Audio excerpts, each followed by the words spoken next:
Hey third graders, welcome back for week 5 performance task of the week. My name is Mrs. Manley and it's so fantastic to see you guys again. For today, our I can statement is, I can use my understanding of area and perimeter to design my ideal playground for my school. So again, you've talked about area and perimeter a bit this week with me, and then especially with Mrs. Yeager.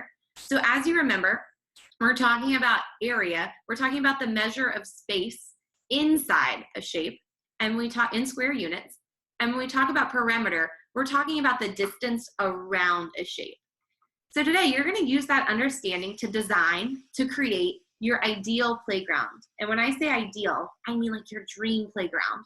If your playground could have anything at all in it that you could think of, what would it be? So you're going to get to design that today. So for our lesson today, you're going to need a handful of things, and they're all going to be found right at your Flipgrid link, which I'm going to take you to in just a minute. So for today, you're going to need a copy of the performance task. You're going to need some grid paper. You're going to need a pencil. And then you're going to need some crayons or colored pencils. Those are optional, but those would make your design look a lot more fantastic. And if you have them, you definitely want to get those out and have those ready. So again, everything that you're going to need today beside your pencil and your colored pencils or your crayons, I'm going to link that to you, link that for you on Flipgrid in just a second. So if you want to pull up your Flipgrid, there's 2 ways that you can do it. You can pull it up by going back to where you found today's video, and you can open that link. Or if you'd like to go ahead and pause your screen here, you can use your phone, a smartphone if you have that, or a tablet, and you can use the QR code to open up your Flipgrid. So right now, I want you to go ahead and either pause and use the QR code to go to Flipgrid, or it may be a little bit easier for today to use your computer for this. Go back to where you found today's video and open up your Flipgrid there. So I'm going to go ahead right now and I'm going to go to my Flipgrid. So once you're there, you should be on a screen that looks just like this. So right now I am on Flipgrid. So your screen should look just like mine. So when you're here, what you're going to notice when you scroll down is it's going to say week 5 performance task. And for today, I've linked everything right in one place. I think these documents are also found where you found today's lesson if that's easier for you, but everything is right here for you today. So it says, click on the topic attachment to access your task for today. You may print graph paper to use for this task, or you can use virtual graph paper. Once you've designed a playground that meets all the requirements, you can create a video to share your work. So if you scroll down and click right here, it says playground task. This is going to be what I'm asking for you all to create this week. So once it loads on your screen, and you can follow along with me for right now, you're going to see our task is printed for you right here. So it says, you have just been hired to design a brand new playground for your school. Think about your playground right now. Are there things that you like about it or dislike? Are there things you might want to add? Before the school can build your playground, you must submit a blueprint, and a blueprint's a plan, and that's usually what architects and designers use before they do the real thing, to your teacher. Please remember to meet all of the requirements listed below for it to be approved. Happy designing. So it says, your playground must include all of the requirements listed below. You can put a check mark beside the number when you've added it to your blueprint on your grid paper. So it says, the perimeter of your entire playground must be no more than the size of your graph paper. So again, your playground's going to have to fit on that 1 page of graph paper. You must include at least 2 irregular shaped areas.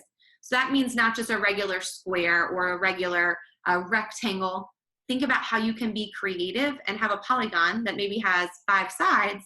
How can you create it in a way that's not like a regular shape that we talk about? Again, an irregular shaped area. Your playground also has to have 5 different areas for students to play. So there'll be 5 different spaces, and you can choose how large they are, what shape they are. Again, that's totally up to you. For each area, you need to calculate the area and the perimeter. And then it says your playground must be appealing and creative. Remember, use your best and neatest work. Take your time. Draw in pencil first. There's also a bonus task. It says that you can add 2 additional areas to your playground, and then you can also create a list of rules. So again, this is your task for today, and this is what Ms. Yeager and I are going to be so excited to see you sharing on your Flipgrid video. There's also a space for you to name and to kind of organize your work, so you can write down the area and perimeter if you didn't want to write that directly on your blueprint. If you're someone who really likes to use Google Docs, you can click File and make a copy, and that'll be your own copy of this task online, and then you can fill it in and no one else can type over your work. And then this is a space for your bonus space. So when you go back to your Flipgrid, you're also going to see that I've given you some printable graph paper. So if you have a printer available, if you click that link, it'll open up a page that you can print, and then you can use this to create your design. If you're like me and you don't have a printer easily available, you can also click on virtual graph paper, and this is really cool. So this, oh no, maybe it's not going to let me pull it up.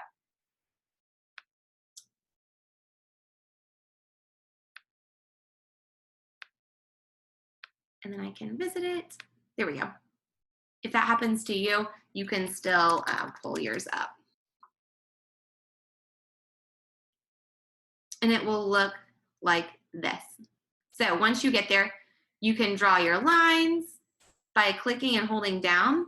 So I can make my space, like if I wanted this to be one of my spaces, maybe move it over. I could create this a regular shape. So this will let you use that graph paper online. And if you're having trouble accessing this page, maybe your computer is doing what I'm doing, you can click visit website, or you can also Google virtual graph paper, and there are several other resources out there that you can use. So again, this is an option for you as well, for you to use with this task. Now, if that seems too much or you're having trouble accessing materials, I want to make sure that you still have something to work on. So I also have a second option for you today. So if you'd rather do this instead of the playground option, that is completely fine. Or if you want to do both, that's even better. But here's your second option for your task today. So it says, draw 5 polygons. Remember, a polygon is a closed shape with at least 3 angles, 3 or more angles.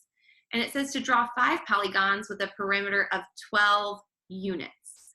So that's something else that you can create today. If you're doing that second option, either just because that's the one you'd rather do, or you're doing it on top of the first task, make sure you're labeling each of your sides, and then use a straight edge when you're drawing them, because then remember, we always want to use straight lines, and we're mathematicians. You can use anything, it doesn't have to be a ruler, but any straight edge will work to help you create those lines. So again, we can't wait to see what you've come up with today. Again, you can click the big plus sign to create your response. And again, you can do the playground task if you are able to access all of those resources and that feels like a great fit for you. That's definitely our most challenging task. So I'm going to encourage you to really do that and step up today. But if you're having trouble accessing those materials, you are welcome to draw 5 polygons with a perimeter of 12 units. Again, we can't wait to see your work. Keep it up, 3rd graders, and we'll see you next time. Bye, everybody.